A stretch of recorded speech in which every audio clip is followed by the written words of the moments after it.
बिहार में एनडीए की बम्पर जीत के बाद दिल्ली में भी जश्न जारी है। थोड़ी ही देर में बीजेपी हेडक्वार्टर पर पहुंचने वाले हैं प्रधानमंत्री नरेंद्र मोदी, जहां पर पीएम मोदी अपने कार्यकर्ताओं को संबोधित करेंगे। शाम 6:30 बजे यानी कि अब से तकरीबन आधे घंटे के बाद वो बीजेपी दफ्तर जाएंगे।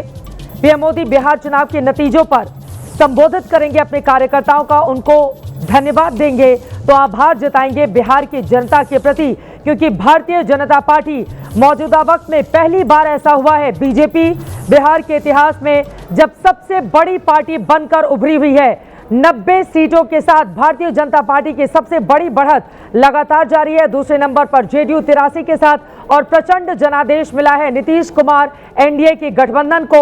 और यही कारण है कि प्रधानमंत्री नरेंद्र मोदी, जिन्होंने धुआंधार ताबड़तोड़ प्रचार प्रसार किया था और बीजेपी दफ्तर जाकर कार्यकर्ताओं के प्रति आभार जताएंगे। आपको याद होगा जब 240 पर लोकसभा चुनाव में भारतीय जनता पार्टी गठबंधन सिमट गया था, तो उस समय भी नरेंद्र मोदी बीजेपी दफ्तर पहुंचे जरूर थे, लेकिन उनके चेहरे पर एक हल्की सी कसक थी।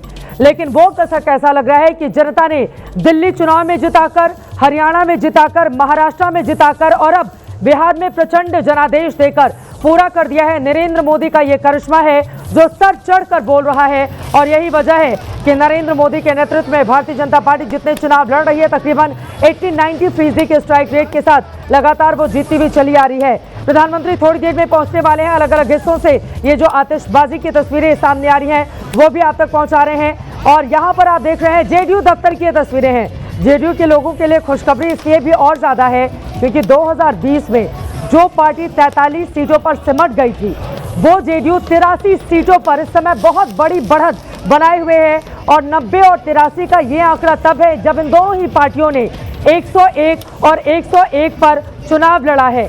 सबसे ज्यादा सीटों पर चुनाव लड़ने वाली आरजेडी 26 सीटों पर सिमट गई है। कांग्रेस पार्टी बामुश्किल 6 से 7 सीटों पर रुकती हुई नजर आ रही है, जबकि एलजेपीआर 19 सीटें यानी कि कांग्रेस से भी बड़ी हो गई है एलजेपीआर। हम देखिए, हम का कांग्रेस से कंपटीशन चल रहा है। एक तरफ कांग्रेस कभी 5-6 पर, तो दूसरी तरफ जीतन राम मांझी की पार्टी कभी 5-6 पर आकर रुक जा रही है। लेकिन ये अपने आप में प्रचंड जनादेश, महिलाओं के थिरकने की तस्वीरें आपके सामने हैं। महिलाओं ने अपार जनादेश देकर, एक तरफा वोट देकर ये प्रचंड लहर, सुनामी पैदा कर दी है एनडीए के लिए, नरेंद्र मोदी के लिए, नीतीश कुमार के लिए।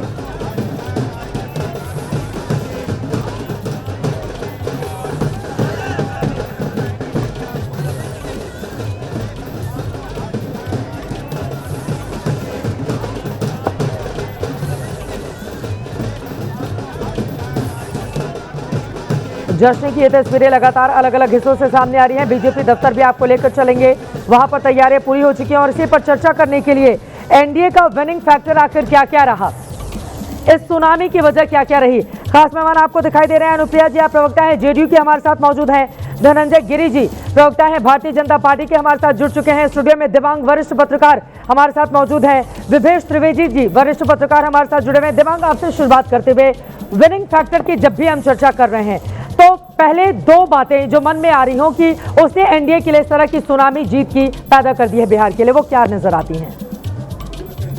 जीत है वो सबसे बड़ी जीत एक बार गृह मंत्री अमित शाह के काफिले की तस्वीरें दिखा रहे हैं। गृह मंत्री ने भी जबरदस्त मेहनत की, अपने छोटे छोटे कार्यकर्ताओं को खुद जाकर बिहार में कैंप करके पटना में उन लोगों को मनाया है। और यकीनन अपार ये जो स्नेह और जीत आशीर्वाद बिहार की जनता ने दिया है, उसके लिए आभार प्रकट करने भारतीय जनता पार्टी ये तमाम नेता पहुंच रहे हैं। गृह मंत्री की गाड़ियों का काफिला, और इसके बाद प्रधानमंत्री नरेंद्र मोदी 6:30 बजे वहां पर जनता को संबोधित करने के लिए पहुंचेंगे। दिव्यांग,